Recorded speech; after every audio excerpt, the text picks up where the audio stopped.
మా దువ్వాడ ఏడ దొవ్వుతున్నాడో ఆయనకే తెలీదు. ఇంట్లో పెళ్ళాం బిడ్డలకే న్యాయం చేయలేని ఒక మూర్ఖుడు దేశం కాదు ప్రపంచవ్యాప్తంగా ప్రఖ్యాతి పొందిన పవన్ కళ్యాణ్ గురించి మాట్లాడుతుంటే నిజంగా హాస్యాస్పదంగా ఉంది.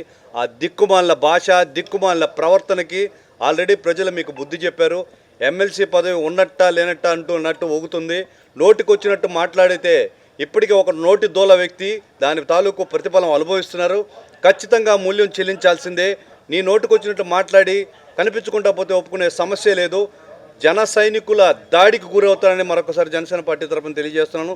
50 కోట్ల రూపాయలు ప్రతి నెలా తీసుకుంటున్నారని నిరూపించగలిగే మొగడు అయితే ఈరోజు ఖచ్చితంగా మీరు మీడియా ముందుకు వచ్చి మాట్లాడాలి.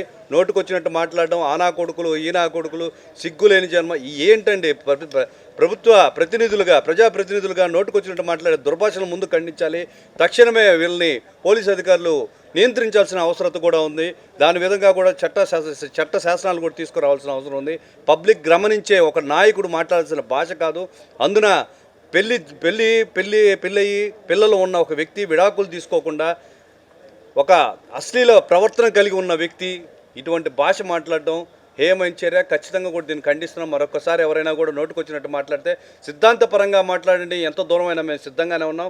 ఎన్నికల ముందు ఎంత అభిమానం అయితే పవన్ కళ్యాణ్ గారికి ఉందో దానికి 10 రెట్లు పెరిగింది. ఈరోజు ఎలక్షన్లు కనుక జరిగినాయి అంటే 21 కాదు 210 స్థానాలైనా గెలిచే స్థానంలో జనసేన పార్టీ ఉంది. దాన్ని నిర్దేశించడానికి మీకు అర్హత కూడా లేదని మరొకసారి తెలియజేస్తున్నాను.